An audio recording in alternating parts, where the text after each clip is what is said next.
Hello, hello, and welcome to Play This at My Funeral. I'm your host, Dinah Susan Alabade. I am so excited to welcome you to our little enclave that is one part morbid curiosity and deep existential discussions, and a whole other part that's all about uplifting music recommendations, community building, and sharing in some amazing guests' company. Each episode features a fireside conversation with a guest who is going to tell us all about how they want to be celebrated when they're gone. And within each discussion, you're going to get music recommendations, hear about some incredible, poignant moments in our incredible guests' lives. Without further ado, let's get on with the show. Hello, hello, and welcome back to Play This at My Funeral. Today I am jazzed, or rather punk rocked out, to have the amazing Laurie Ruettimann on the line with me. For those of you who don't know, and you should know, Laurie is an author, a workplace transformation badass who's just trying to change how the world and businesses and people think about work. She is a speaker, a podcaster. I mentioned Punk Rock HR. That is her incredible podcast. And I mean, I'll just stop there, but there's just so much more to say, which is Laurie is the consummate friend and mentor to the industry of HR, but also to all people everywhere who are tackling the big issues around work and life. Because, like, honestly, your book, Betting on You, I read it on a 2-hour flight to Charleston many, many years ago. And it really was a mind shift change of like, oh shit, it's me, not a company or a brand. It's me. Okay, there you go. This is Laurie. Welcome to the show. Well, what an introduction. Thank you so much. I'm honored to be here. And I have to say, I'm always almost moved to tears when people talk about my book because I wrote it selfishly because I just wanted to be an author. Right. And I thought, well, Love I've it. got some life experiences. Let's put this together. And it turned out to be a wonderful experience. Not a lot of authors say that, but I had a wonderful agent, a wonderful Oh, process publishing the book. I think the only thing that was problematic is that it came out during a pandemic and 6 days after an insurrection. But yet it's still been a tremendous seller, sells books for almost 5 years later. Every week I'm selling yeah. books. Hell yeah. I'm honored that people love it. So when you talk about it, thank you. I wrote it for it to be something you read on vacation, a pool read, Hell yeah. beachside read, on a plane, on the subway, and it reached you. I'm so grateful for that. I feel like most often the books that do the best or are the most impactful are the ones that you end up just like writing to tell yourself something, to come to some realization for yourself. So I love that you shared that. Yeah, thanks. Thanks. Yeah. Well, I'm glad to be here today to talk about my untimely funeral. Yes. No, it's not untimely and it didn't happen now. It can be whenever you imagine it to be. It can Yes, be 50 years from now, sure. possibly longer. Who Yeah. knows? Oh God, I hope not. Well, that's the thing. And that's Yeah. my first question, which is how I like to start all my conversations, which is what do you picture? What would you want to your funeral to be like? Is it a celebration of life? Is it just you embodying a ghostly form and haunting all the people that you love and maybe don't love? I want to be like, why are you here? Talk me through what that would be like for you. Well, if I'm really lucky, I will have a chance to say goodbye to people and to explain to them that death is not the be all end all scary thing that people think it is. It's just us returning to our natural carbon form.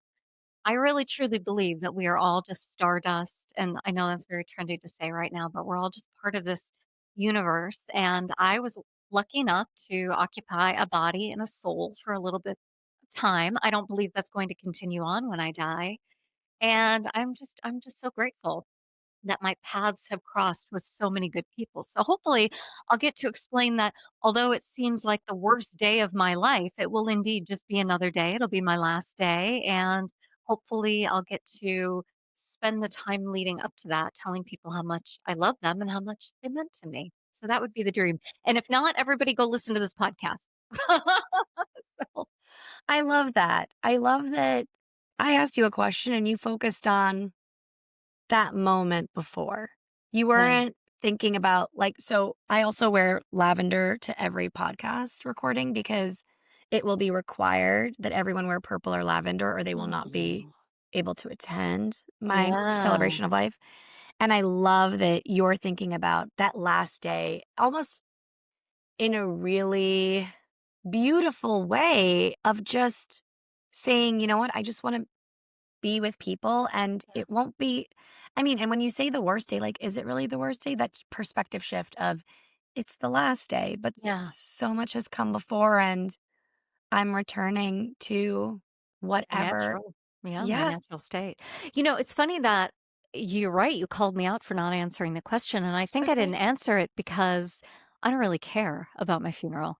I don't really ca In fact, I've Okay. I've said to my husband, "Please, if I go first, like, don't do anything because he hates throwing a party, Oh, and it would be a burden on him, okay. and I'm sure there are enough dorks out there who are gonna do online tributes, right? Like, Hell yeah. "Oh, this is what Laurie Ruettimann meant, and, like, why bring everybody together so we can all get COVID? No, don't do that.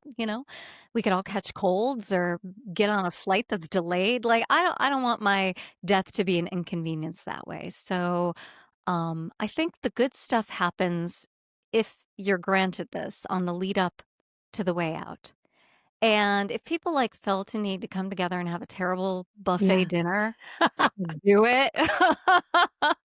But don't do it on my account. That's not what I want for people. I want people to, like, be at home with the people they love and remembering me that way if they wanna remember me at all, not like at some forced event where everybody's wearing uncomfortable clothing.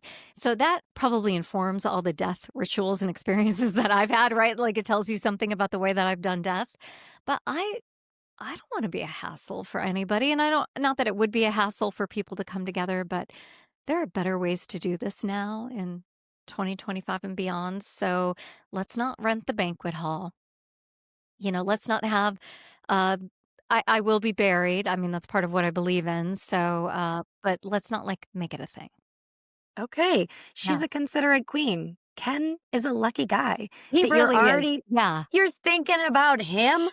You're not even here anymore. Wait, But wait, wait. I have to tell you, I have a girlfriend who was telling me a story about her father-in-law, and she said after mhm. my mother-in-law died, my father-in-law had a renaissance and dated all these women and had this Oh, wonderful oh, life. And I oh. said, I don't want that for Ken. Mm-mm. No, no, no. No, End all his be all. his renaissance is with me. I want him to be happy, but I don't want him to like be a widower who suddenly gets a second lease on life, right? I want him to No, enjoy his life with me. So, yeah, I mean, I'm considerate, but on your terms. on my terms, yes. Well, that's really thoughtful of you. And while everyone is at home drinking in the beautiful memories with you, they can listen to this playlist that you've curated. Yeah. And I will say, you have some of the most interesting music selections for the task I have set forth of the music you want to celebrate your life that is most important to you in your life. And I want to ask you, did you curate it in a specific order? Yeah. I What was actually that? thought about my musical tastes in my life throughout my whole life and the Okay. songs that have been ever present or have had meaning or are just silly. And I thought about how one song could represent a lot of other songs. So if I Mm-hmm. picked from a certain genre, I didn't necessarily want to go to the same well because we already got one and it covers it all. And I also have to say, in doing this list, I recognize that everybody's going to hear a list from someone else and go, oh, that's a terrible list. Right? Like, Oh, no, no, no, yeah. it's true. I mean, when people play me their mixtapes or they send me like a stream of music that they're into right now, I'm always like, ew, I don't like that. So I don't expect anybody to like the music that I've selected, but I think it represents my life synchronistically. It represents my life from start to today at least, and it definitely represents, moments, uh, points of growth, lessons learned, things along the way that I've discovered about myself, and also just like good, fun, quirky memories. So yeah, I definitely went through my life starting in 1975 and just went, okay, when I was younger, what did I like? And what do I still listen to? And what, if I heard it on the radio, I would turn up instead of turn off. Although we don't have buttons in the Oh. car anymore, but you know what I mean. The Yeah, knobs. Yeah. yeah, the knobs. I I know. I miss know the physical the knobs. yeah, yeah. Just like I know. touch screen. I know. And that's why we all get into car accidents now. Now I do sound 50. Drive, but like that's the thing about music and driving and the period of time for like 60s, 70s, 80s, 90s, early 2000s, like Yeah. driving in the car, listening to, let's say, More Than This by Roxy Oh, Music yeah. and seeing it written down. I was like, oh, I don't know that I know this song. And then I played it and I was like, of course I know this song. It's a dreamy song It's that when you dreamy. play it, it's like, oh, Yeah. you're in some sort of love cocoon. You can drive along and think about all the people you've loved and all the people who've loved you. And it makes me think about my parents because coming into consciousness, this song was out there in the ether in the late 70s and early 80s. So I would hear it in the car and I just loved it. My parents loved it. And I always thought, this is a song I would play at my wedding. And I got married in Vegas, so that didn't happen. But the Nice. guy I married loves this song as well. And so I thought, all right, this is definitely number one, More Than This by Roxy Music. That's so beautiful. And so no big wedding in Vegas, Oh, just Vegas.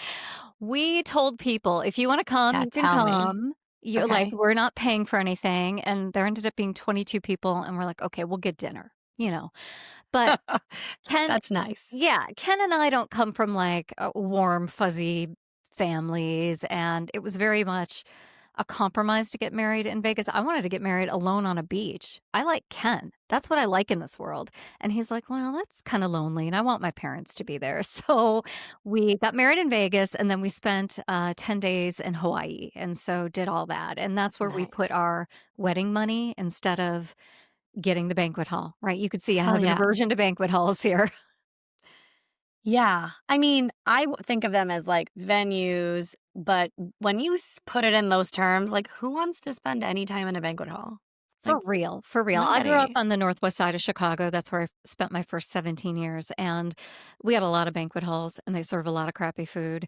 And I mean, we're a very working class family, right? So they bring out the tray of mustacholi or beef and peppers or whatever. And I did not want that for my wedding day. And also I thought I don't like enough people to buy dinner. I mean, my Yeah. family is what it is, you know? So you want to come out, okay, you're making an effort, I'll buy you dinner. But otherwise, no thanks. I love that you're always so very much you. I And no, try I not to. really appreciate it in a world of a lot of sameness, especially when we have social media and trends and just like I feel like we're all wearing the same stuff and listening to the same things and thinking in the same way. And like conformity is really strong with the Yeah, spread of information. And it's like speaking to you as a reminder, just like what you like, be who you are. And if someone has a problem with it, fuck that. They, that's not your problem if they have a no. problem.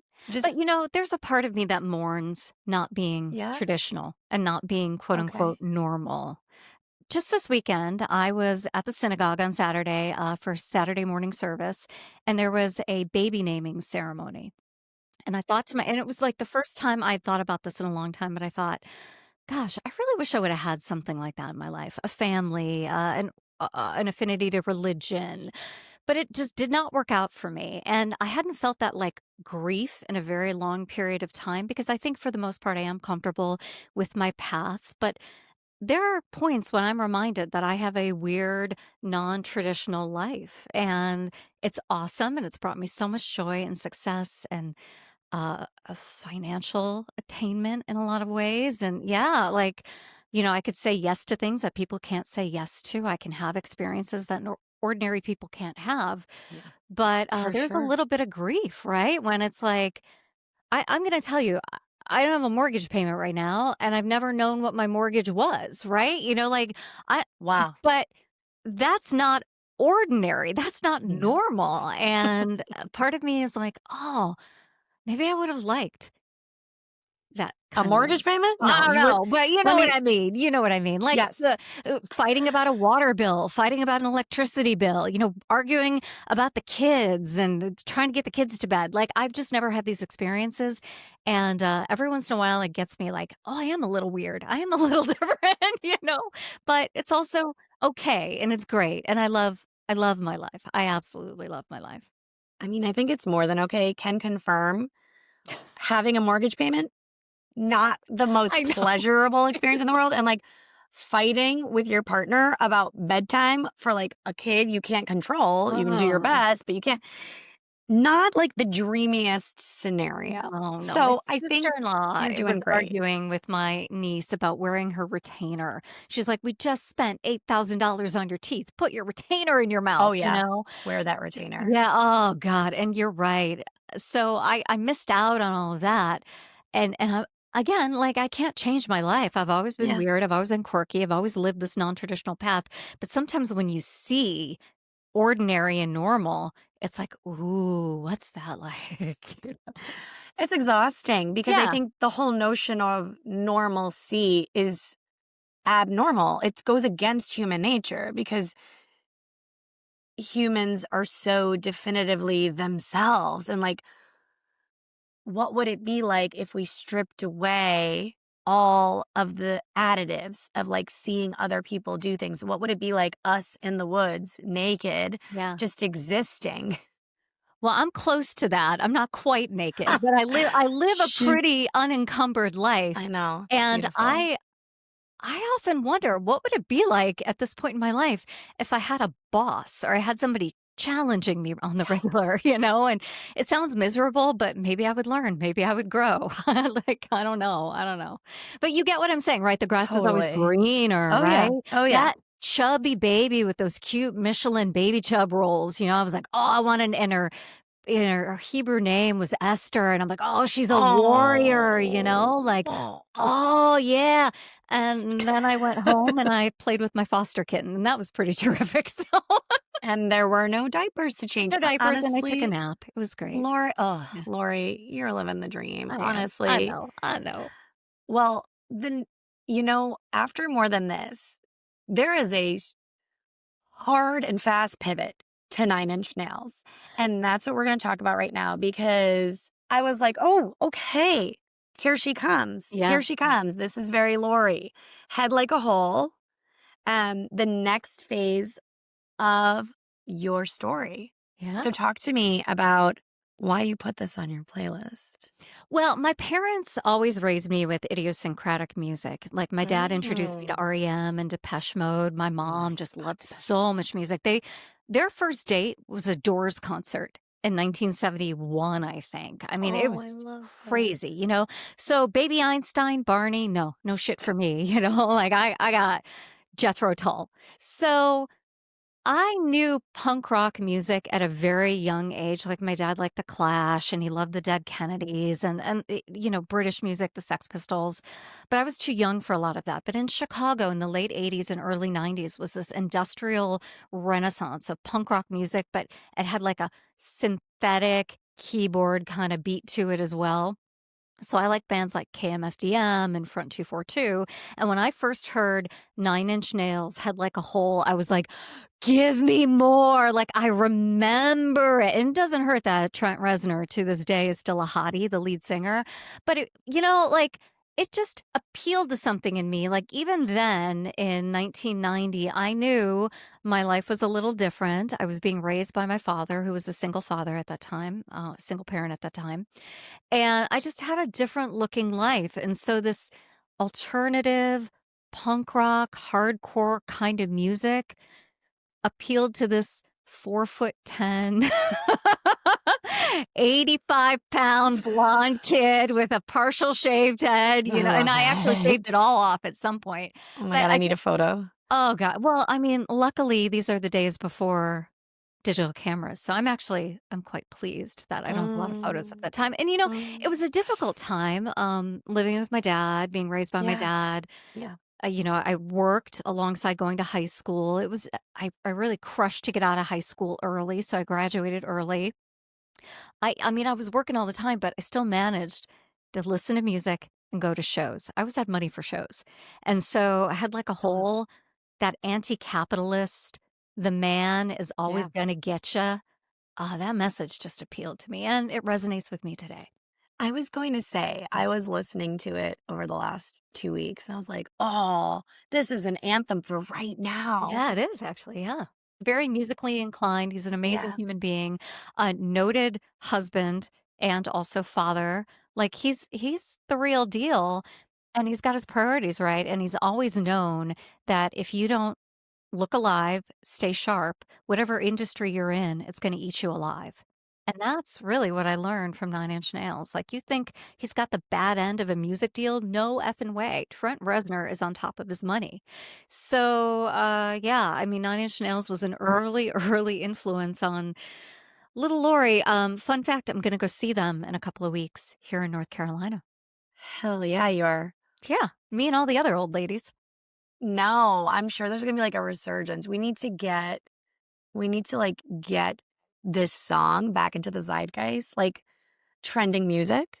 I agree. I Some think this kind of, like, ripping up your business contract, like, you're throwing your laptop out the window. I'm just kidding, I don't recommend that No, to no, do anybody. it, do it, and also, if you're just a middle-aged person like me, put it on your workout playlist. It's a Yeah. great workout song, and when you're 15, there's nothing more appealing than tribal music that's gonna get It's you worked up and get those hormones going. it is so much fun to be angry as a teenager.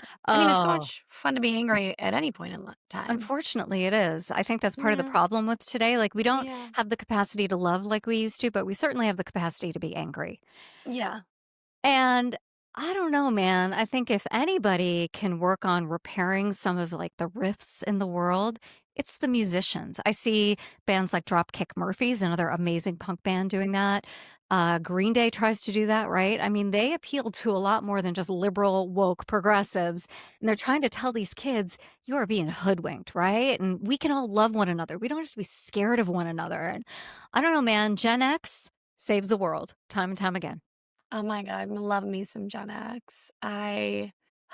My mom's a Gen X, Oh, and just like, tell me what year your mom was born. mom, earmuffs, if you're listening to this, 1965. Oh, she's She's original OG Gen X. she's an OG Gen X, like the year of Uh-huh, the yeah. beginning, Yeah. and she is just young at heart and hardworking as all Love hell, that. and instilled a love of music and dance in me. And my parents grew up in Syria, so like I love Arabic music, and my childhood is just filled with like dance parties and like listening to Delilah and like listening to Z100 and Yeah. being embarrassed when Let's Talk About Sex comes on. But then my parents would just like let me listen to it because they're like, well, girl, this Yeah, is the music that's right. and we know you like it. And like listening to Deep Blue something and Deep Blue, yeah. Breakfast at Tiffany's, which Breakfast at like Tiffany's. Yeah, I know all the pop songs. all those Yeah. songs that were like very iconic 90s, and just my Right. parents being like, "Yeah, cool. What is this?" Were And you then BSB or, NSYNC? I did not care that much, but BSB if I had to Of course. choose. Yeah. But my parents introduced me to ABBA and Boney M and Nina Oh, Simone and Sade, and like real music. for my 10th birthday, I asked for ABBA's Greatest Hits CD. And it was, I loved it. I Always a loved it party so with you, Dina. much. Always a party. I You gotta have I mean, like, I love me some sad music, some sad girl music, Yeah. especially, like, Damien Rice. My Oh. partner, Greg, constantly makes fun of me because he says it is the most depressing music he's ever seen, but he'll come with me to every live show because I will always go see Damien Rice in the New York tri-state area if he's here. His music is so, like, soulful and, like, the lyricism is intense, but it's, like, very Yeah. dark, but I Yeah. love it. So, I like to swim across the spectrum. Absolutely, absolutely. A lot of people think, "Oh, punk rock HR, you must love music from Britain in the 1970s. And I actually call my podcast Punk Rock HR because back in the Mm-hmm. day, an old HR director made fun of me and said, "Who the heck do you think you are? Punk Rock HR?" Oh, And I was like, "What a bitch," I was real mad about it. So one day I happened to tell Chris Dunn this story. It's probably like 2006 or 2007. My dear friend, Chris Dunn, who's head of human resources in Marriott. And Chris said to me, "You're going to buy that domain, punkrockhr.com today. And if you don't, I'm going to buy it and sell it to you for thousands of dollars." and she did. And she And did. thank you to that nasty piece of work for giving you an amazing name for a She podcast. she did not know what she was unleashing. I love it. Yeah. I love it. And I mean, you have a really wide array of music on your list. You have Spoon and the Killers and Young the Giant, and you have Elvis Costello. And I know who Elvis Costello is. However, it's admission time. I had not heard any of Elvis Costello's music until I listened to this song that Oh, you had on your list, which is, of course, The Other Side of Summer. And we are in the yeah. heart of summer right now, 2025, just like rooting us in the moment. And I heard this song and I was like, oh, this isn't some poppy, wishy washy, like ethereal, waxing poetic about summer. This is, oh, there are many sides to every situation. Mhm. And every rose has its thorn. I'm going to make a Yeah. musical reference. Yeah, And right. I thought it was so clever, but really heartfelt at the same time, even though it's rooted in being realistic about life, the Yeah. song. Even the most beautiful moments are a little bittersweet. Everything that's Yeah. wonderful for you could be a loss for someone else, and everything that's wonderful will eventually go away. And this Uh-huh. song by Elvis Costello, which is not one of his most popular songs and is not one of his most well known songs, that's like Veronica, Watching the Detectives. He's got like a whole discography before this late 80s song that popped up. This song just got me in the gut because there's this feeling like right before you go to school at the end of August, beginning of September, where it's like you've had this beautiful summer and it's coming to an end, but you're also kind of excited about starting the new school year. You know, like you get your new shoes, you get your new clothes, you get your new pencils, whatever. I had a Trapper Keeper. Oh, Um, hell yes. like there's just something exciting about that next thing, but you're sad to also say goodbye to summer. And I love summer. So, yeah, the other side of summer is just this constant reminder that life is temporal, right? Everything changes. And um, even if something's really great, it's not great forever, right? So, it's good that Oh, summer goes away. It's good. But the other side of summer, boy, you really feel it. When it's not quite as hot, it's not that deep July heat. I mean, there's something different about like August 21st, oh yeah. you know? Oh, yeah. Yeah. Oh, So yeah. this song just is something I think about every year. And, now as an adult, I don't know, for the past 15 years, we've been going to Outer Banks in North Carolina every August, and I'll play the song. And my husband's like, "This one again?" Like not even his best. I'm like, It's "Hey, I'm driving. time. It's my playlist. The Other Side of Summer by Elvis Costello. Look it up. Have a listen. I recommend it. And I mean, I will say I enjoy the end of summer because my Greg is a teacher, so I'm like, get out of this house. And Right. my child is, he's little, but he's like, follows a school year. He's in camp Yeah, now. yeah. But I identify on a visceral level with the 90s Staples commercial with the overlay of "It's the most wonderful time of the Yes. year" playing with this dad taking his two distraught, depressed kids through Staples, and he's like dancing with the Yes, staplers, and yes. I just am like, that's me. Oh, yeah. And I love when everyone goes back to school and gets out of my house. Well, yeah. I mean, when you work from home, you've Yeah. got a difficult time anyway, delineating Yeah. space, being creative, being professional, right? Yeah, it's And hard. also being a mom and a partner. Boy, yeah, complex. Again, I've got a foster kitten right now. I don't have these The troubles. cutest. Yeah. Laurie is the epitome of a cat person. We actually like almost came to fisticuffs at a conference over a cat person hat. No, I'm just kidding. I got they were out of the cat person hat that Laurie had scored the day before. So I did get my little grubby mitts on a hat that says, "Tell your cat I get it." It's cute. It's It's really absolutely cute. adorable. It's a cute hat. I'm allergic to cats. I don't know if you know this about Wait, me.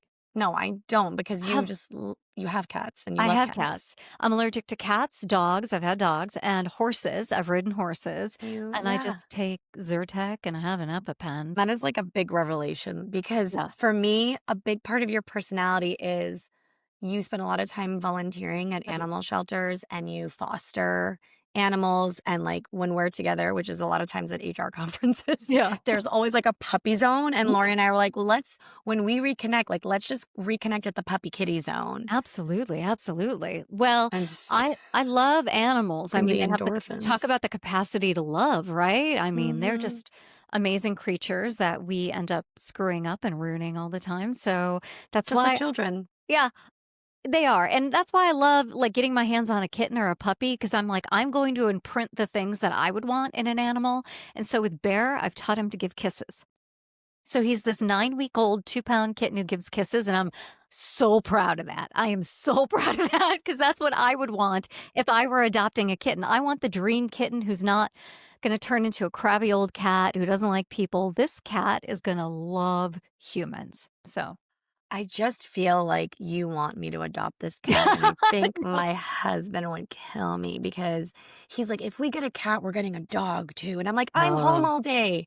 I don't want to take I care of a dog. know. I want a cat who's going to use the litter box Yeah, and be like maybe a little standoffish like me, but not to me, and give me correct. kisses." Yeah, that's what I have right now. I mean, it's amazing. And I actually I want it. they say more tears are more no. They say more tears are shed over answered prayers than unanswered prayers. So if you get what you want, Mm. you often are sadder than if you don't get what you want. And so for years I was like, I want a dog, I want a dog, I want a dog. And Ken's like, do what you want, but it'll be your dog. And I don't want the full responsibility of getting up all the time. Why don't It's a lot of work. yeah, it is a lot of It's a work. lot of work. So, we don't have a dog, and now that we're getting a little bit older, I'm like, "Okay, that's fine. We'll just have 2 cats," and they use the litter box. I scoop every day because 'cause I'm a good owner, and I got a Roomba, and they're perfect. They come and play with me, but then they leave me alone. It's Ugh. amazing. Yeah. Cats are just more self-sufficient, and Oh, I like that about them. yeah, they are. One day I will have a cat, like TBD. I believe it. I believe it. When? But, I'm just so tempted with Bear because, like, for anyone listening, I mean, like, I'm just gonna overlay a picture at some point Oh, in the middle I of will. this. I'll send you a good one. Yes, Yeah, I will stalk you and get one, yeah. yeah. I love it. Okay, we should probably talk about music and Mm. humans. Oh, yeah. Because you have a song on here that I love, and I remember seeing this band at, like, I think it's, like, either Mohegan Sun or Foxwoods in Connecticut when I was still living in Boston, right after I graduated college, and I was, like, living and working in Boston, and again, finding money for shows. Green Yes. Day at TD Bank North Garden, like, just seeing anyone and Love anywhere that it. I could, and I saw The Killers, and their song Human is so fun and thought-provoking and, like, a little bit silly and tongue-in-cheek It because is. of that Hunter S. Thompson line, that existential question, "Are we human or are we dancer?" Because I feel like I ask myself that a lot as a dancer, and I'm like so I take the song in so many layers of, like, first of Yeah. all, the, like, are we human or are we dancer? Can we be both or are we just dancer? And so when I saw this and I was like, yes, a good excuse to play the Killers because I will always play the Oh, yeah. Killers. Heck yeah. I love them so much. I just feel like they should still be around making music and they're not.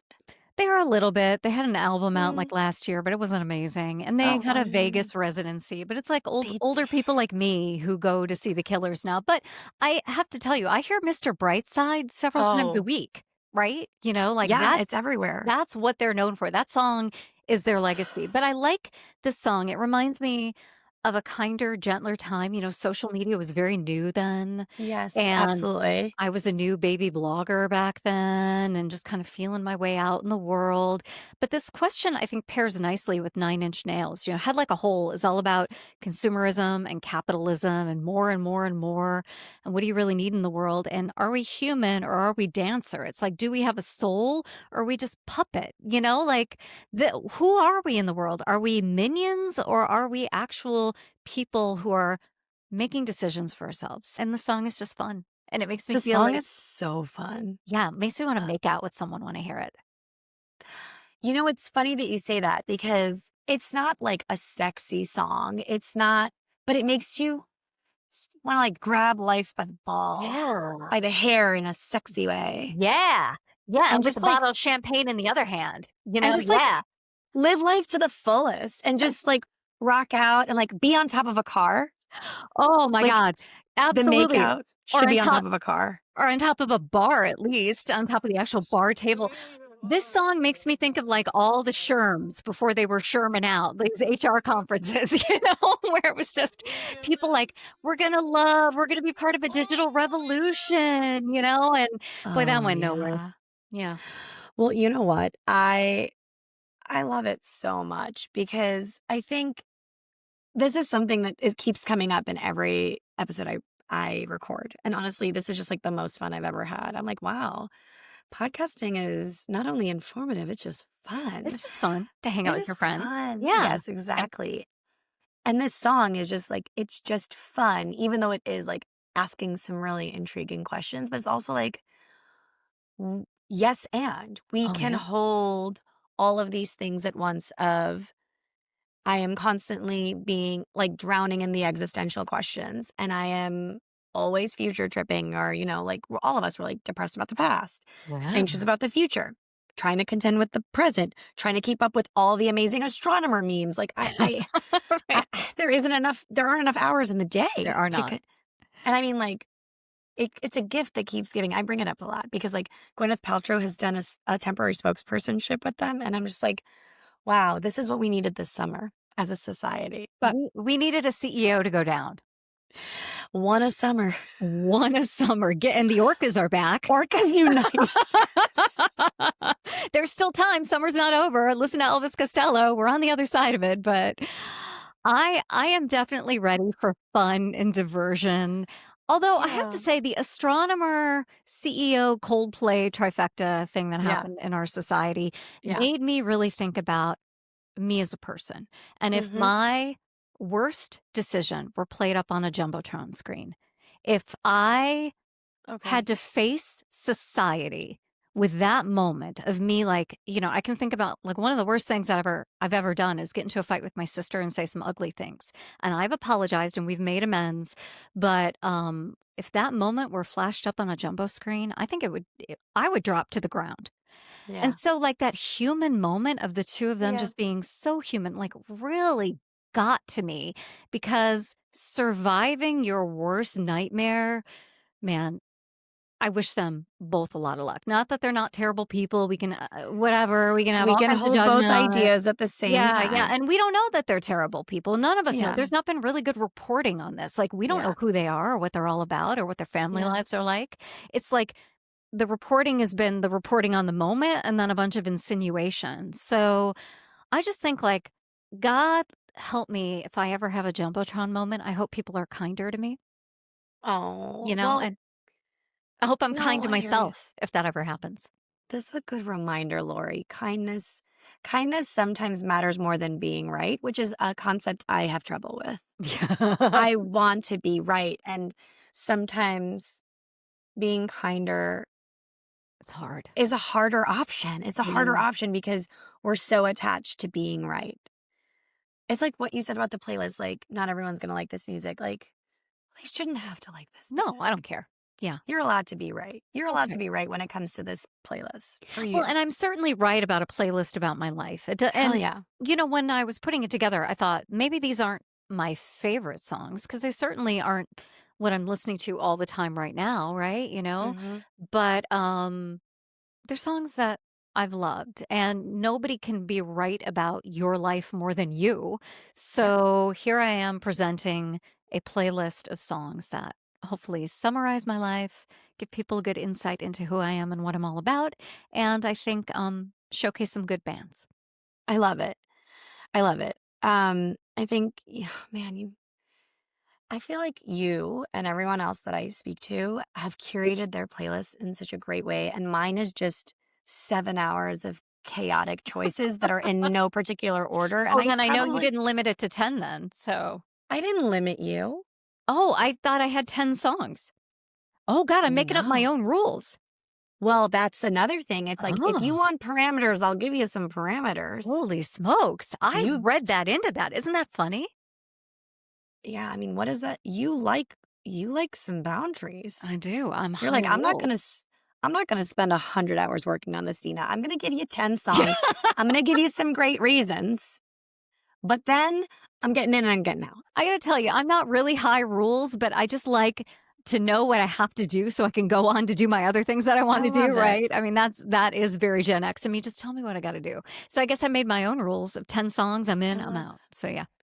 I love it. And you had mentioned so many bands to me, Depeche Mode, Block Party, Yeah. that you like didn't include on here. Yeah. And you have some like really beautiful choices. You have Hurt So Good by John Mellencamp, which is Oh, a song come on. everybody knows. I mean, are you going to be in a bar in a Midwestern city and not hear Hurt So Good by John Cougar Mellencamp?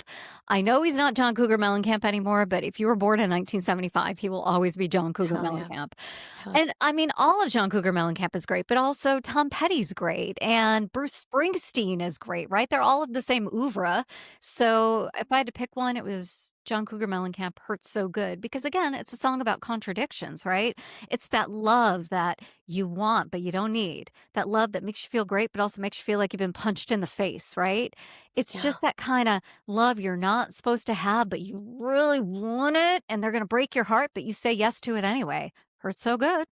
And it's not maybe the best decision, but it's the decision that you feel It's in every part of the you. decision you make after a couple margaritas. I mean, you're having margaritas at this Midwestern bar. I hope they're good. Or They're never good at a bar, actually. I was gonna Like say, at any bar, margaritas you are know not what? great. I'm a curated margarita kind of girl, Oh yeah. so yeah. She loves her specialty cocktails. And I mean, I'm right Mm, there with you. so delicious. Delicious. Yeah, I am gonna wrap us up sadly because you've got things to do. You're a Gen X queen. I You're am. an author. You're a podcaster. You're a busy woman. You're fostering a kitty. She's got a long to-do list. I am so happy we got to spend this time together and you let me into your world and the musical moments that have shaped you. And I love that I learned a few little extra things about you after knowing you for almost a decade. No, So crazy. thank you for your time and the love that you've shown to me and the love that you show to the world with all your offerings and for reminding us that a little kindness goes a long way and we can all do our part to just spread a little love and joy. Be happy. Thank you. And thank you for, in a non judgmental way, loving me and my authenticity and my Hell yeah. weirdness and my quirkiness and my idiosyncrasies, and also reminding me that I always have a place. I often thought I would have had a much better career had I been a little bit more traditional, but it turns out I don't believe that anymore. I think I've had a terrific career, I made plenty of money, and Hell I've done some yes. awesome things in the world, and I've been able to do it because I'm a little quirky, and it means I maybe don't go to every show. I don't stand in front of every audience, but the audiences I stand in front of love me. And I'm, Hell yeah. I'm confident about that now. So thank you for being part of the journey to make me confident in this. You're welcome. I love it. I love that you remind me to just be myself all the time. You make more money, that's for sure. All And I right, love well, you, let's and I go. love I you for who love you are. you. Thank you, Love Lori. you. That's our show for today. Thanks for joining us on Play This at My Funeral, where we go really deep and a little morbid, but we keep it upbeat nonetheless. If you like today's episode, please like and subscribe wherever you get your audio fixes, Spotify, Apple Music, etc. Leave us a 5-star review and a comment. Let's get into some conversations. What music did you discover today? You can always get more Play This at My Funeral with the full video podcast episodes on YouTube. Feel free to follow the show on Instagram and TikTok at Play This at My Funeral Podcast. And if that's not enough of me, you can subscribe to my Substack newsletter, Write, Dance, Repeat. For more information, you can head to DinahSusanAlabade.com. Thanks for joining us today, and we'll see you next time.